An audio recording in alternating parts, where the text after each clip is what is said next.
Müstakillik bolmasa, erkinliging bek qiyin, erkinliging bolmasa, huquqlaring bir tiyin. Davamı.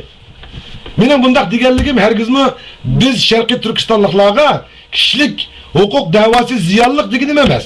Demakchi bo'lganim, kishilik huquq da'vosi bilan Sharqiy Turkiston mustaqillik da'vosini bir o'ringa qo'yish yoki kishilik huquq da'vosini xalqaro oshkor qo'llaydigan da'vo, chet elda bozor topgan da'vo, butkul dunyo eshigini ichib beradigan da'vo deganga o'xshash kishilik huquq da'vosiga bir qism chet eldagi vaqtlik afzallikni nazarda tutib, uni Sharq Turkiston mustaqillik da'vosidan yuqori o'ringa qo'yishga tirishish bir xil shakli o'zgargan siyosiy qoyinlikdir.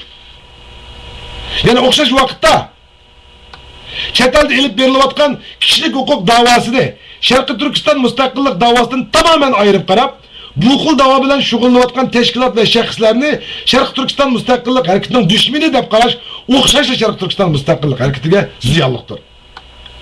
Xitoylar kishilik huquqning ne kadar depsende bo'layotganligini avultayotgan bizlar emas, balki Xitoy demokratlari, Falun Gong, Tibet qatorliq kuchlarni ham elib beryapti. Menimcha bu Xitoy millatiga to'liq uyg'un da'vo. Chunki ularning Jungo hukumatini tamoman qaytadan qurib, Tibet va Uyg'ur Sharq Turkistonlik deganlarga o'xshash millatlarning erkinligini yoki mustaqilligini e'tirof qilish mutlaq mumkin emas.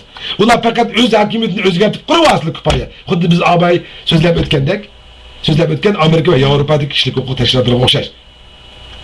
Ahirda men qo'shimcha qilib, chet eldagi bir qism Uyg'urlar tarafidan Uyg'urlarning onasi va Uyg'ur milliy mustaqillik da'vosining lideri deb atilayotgan Rabiya Qadri xonim bilan o'tkazgan bir qitimliq suhbatimni sizlar bilan birga anglashni loyiq ko'rdim. Bundan bir yil burun Rabiya Qadri bilan bir ustalda bo'lib mehmon bo'lib qoldim. Xonim so'z orlig'ida "Balam Ablajon, sen Xitoydami qonun o'qigan ekansan, hozir Amerikadami ham qonun o'qibsan" deb baqa. Mushu kishilik huquq da'vosi bilan mustaqillik da'vosi deganning zodi farqi bormi yo'qmi? Kishilik huquq da'vosi mustaqillik da'vosini o'z ichiga oladi deydi. Seningchi bu to'g'rimi deb so'radi. Men xonimning bu savolini so'rgandan intayin so'yindim. Gapni qayerdan boshlab qanday tushuntirish to'g'riliq azroq o'yinib oldim-da, oddiy qilib shu so'rindagi hamma o'rtaq tushunarligidek usulda ommabop qilib mundaq tushuntirishga tirishdim. Qarang xonim deb so'zimni boshladim. Masalan, hozir biz sizning ota-bobongizdan qolgan bir yosh qora joyingiz bor deyli. U qora joyni ota-bobongiz o'zlari serib, o'zlari echib, o'zlari qurib, sizlar bir avlod kishilarga miros bo'lib kelayotgan joy deb qarasak, u holda qandaqdir bir kuni tuyuqsiz bir zo'ravon kuch zo'ravonlik bilan, ya'ni Xitoy zo'ravonlik bilan sizlardan shu qora joyni qonunsiz holda rayimsizlarcha bulab tortib olib, sizni faqat bolalaringiz bilan talada qilib o'lib qolmasligingiz uchunla, shu o'zingizning qurasingizning bir burjunga joylashgan, o'zinglarning mol qo'yadigan egildan kichikkina bir yerni ko'rsatib berib qo'ygan bo'lsa, sizning vaqtning o'tishi bilan qandaqdir shu zo'ravonga yelinib, men bolalarim bilan bu kichik egilda to'liq qiynalib qoldim, qisilib ketyapman, vaqti-vaqtida namozimni o'qiyolmayapman, xohlagan tamog'imni etib yelanmayapman, o'zim oqshomni etib usullarimni o'ynayolmayapman, bosh ko'zlarimni yumib vaqtida tarinolmayapman va o'ylada bolalarim bilan ozodi chiqib o'ynayolmayapman. Biz bek qiynalib ketdik. Mumkin bo'lsa biz turayotgan egilning o'g'izlari teshilib yomg'irlar o'tib ketdi. O'tib ketdi bo'lsa, remote qilib bergan bo'lsangiz deganga o'xshash talablaringizni, hozir siz talablaringiz deganga o'xshash talablaringizni zo'ravon qo'ygan. Hozir siz qilayotgan va qilmoqchi bo'layotgan kishilik huquq da'vosi deganingizning naq o'zi shu. Chiqa anangni. Bunlarcha o'g'ri. Meni nima ko'ryapsan? Bu joy mening ota-bobomdan miros qolgan. Biz el-mustaqilni tatib yashab kelayotgan, mening ona tuprog'imning ustiga so'lagan aziz vatanimning bir parchasi. Sening bu joyda iflos oyog'ingni biz hech yaqin yo'q. Qanday kelgan bo'lsang, shu bitishingni ko'pangni ko'tarib, o'shnanga otib kelgan yo'ling bilan qanday kelgan bo'lsang, shunday ket.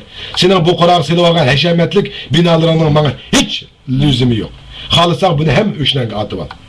Ben ballarım bilen meyli boğurgor deb yatay, meyli boğurgor meyli dakya deb yatay, özümge, öz oylamga, öz zeminimge hocaylık kılmen. Tez yo'qol. Tezde yo'qolmaydi ekansan, men seni o'ltirib, jasadingni tunguzga tashlab beraman.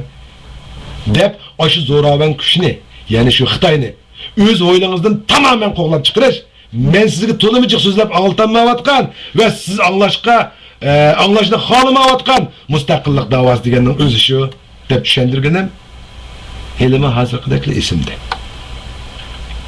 Şuna men barliq vatan ichi va sirtidagi barliq Sharq Turkistonlik qarindoshlarning navbatdagi Sharq Turkiston da'vosida intayin sagak bo'lishini, Xitoyning Sharq Turkiston mustaqillik davosini millat davosiga, ya'ni Uyg'ur davosiga, millat davosini, ya'ni Uyg'ur davosini kishilik huquq davosiga aylantirib, vaqt o'tkazib, vatanimiz Sharq Turkiston va Sharq Turkiston xalqini bir davlat, bir millat sifatida tamoman osmotsiya qilib yutishlik rezil siyosiy nayranglarga hargiz yo'l qo'ymasligimizni bir Sharq Turkistonlik Uyg'ur bo'lish sifatim bilan samimiy iltimos qilaman. Har qaysingizlarning ko'ngil qo'yib anglashinglarga ko'p rahmat. Yassun Sharq Turkiston mustaqilligi, yassun barliq Sharq Turkiston ittifoqligi. Ko'pchilikning vaqtiga rahmat.